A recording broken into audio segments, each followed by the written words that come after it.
Taking down the Death Star using the Waterfall project management methodology is like a meticulously planned and executed mission, where each phase represents a crucial step towards achieving the ultimate goal. Requirements phase. This phase is akin to gathering intelligence about the Death Star's weaknesses and vulnerabilities.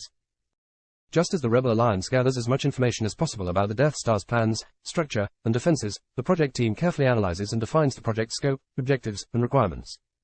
System design phase. In this phase, the Rebel engineers design the intricate plan to destroy the Death Star. They determine the optimal approach, such as using a small group of fighters to exploit a vulnerability. Similarly, the project team creates a detailed blueprint and design for the project, outlining how the solution will be built and how each component will fit together. Implementation phase. This phase is like executing the Rebels' attack plan. They put their strategy into action, piloting their ships and targeting specific areas of the Death Star. Likewise, the project team begins the actual development and construction of the solution, following the design specifications and building each component of the project.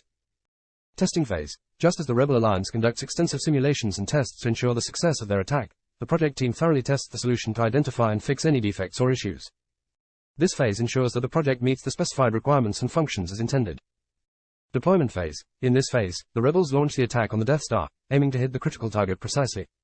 Similarly, the project team deploys the completed solution into the production environment, making it available to end users. Maintenance phase. After the Death Star is destroyed, the Rebel Alliance assesses the aftermath and secures the victory, while continuing to be vigilant for any potential threats.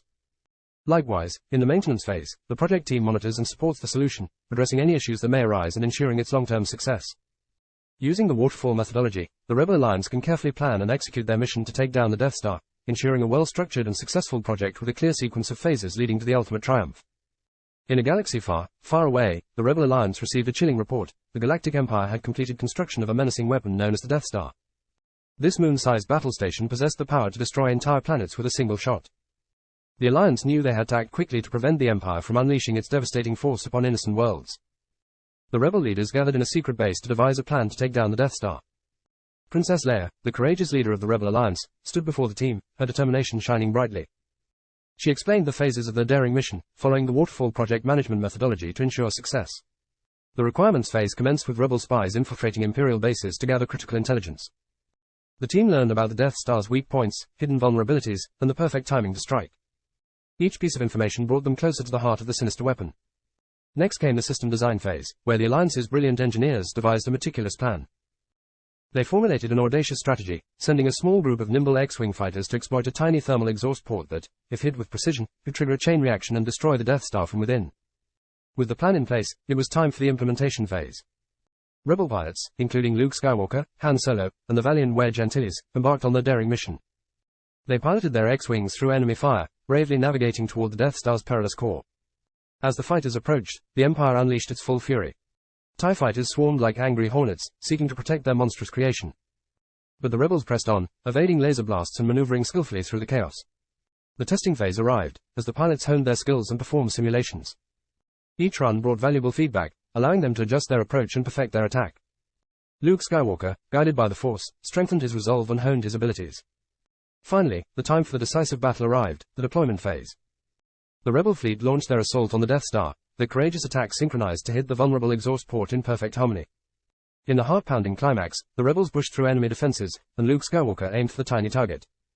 With precision and determination, he fired the torpedoes, holding his breath as they raced toward their mark. The torpedoes found their mark, and a brilliant explosion erupted within the Death Star. The Rebel Alliance watched in awe and relief as the mighty weapon crumbled and exploded, reduced to cosmic dust. The galaxy celebrated the heroes who had achieved the impossible, overcoming overwhelming odds to triumph over tyranny. Princess Leia, Luke Skywalker, Han Solo, and their allies were hailed as symbols of hope and freedom, having successfully completed the thrilling mission to take down the Death Star. Their epic victory proved that, even in the darkest times, the power of courage, teamwork, and a well-executed plan could change the course of history and bring hope to the galaxy once more. The Rebel Alliance would forever be remembered as the brave souls who turned the tide against the Empire's tyranny and ignited the flame of rebellion across the stars.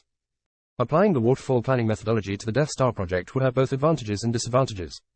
Pros. Simple structure. The Death Star project, with its defined phases like requirements gathering, design, implementation, testing, deployment, and maintenance, could be well structured under the Waterfall methodology. Each phase would have clear objectives and deliverables, making it easier to manage and track progress.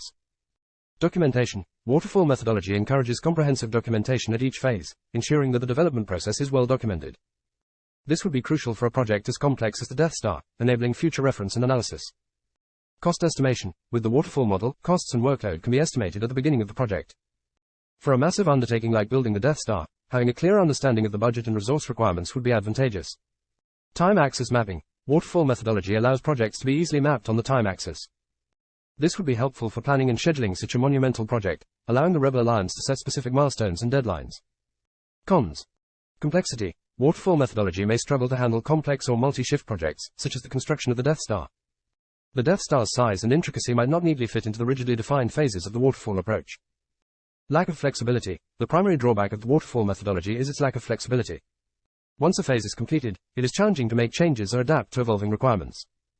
For the Death Star, which faced numerous challenges and unforeseen circumstances, this inflexibility could be a severe disadvantage. Delayed user integration. In the waterfall approach, end users are typically involved after the programming phase is complete. For a project like the Death Star, involving end users, in this case, the Rebel Alliance and their pilots, early on would be crucial to ensure that the final product meets their specific needs and objectives. Late discovery of errors. In the waterfall model, errors are often only recognized at the end of the development process during the testing phase. For the Death Star, discovering critical errors at a late stage could have disastrous consequences, making agile methodologies with continuous feedback more suitable for such high-risk projects. In summary, while the waterfall methodology provides structure and documentation, its lack of flexibility and late integration of end users could prove problematic for a project as complex and dynamic as the construction of the Death Star. Agile methodologies that allow for continuous adaptation and customer collaboration would likely be better suited to tackle the challenges and uncertainties of such an ambitious endeavor.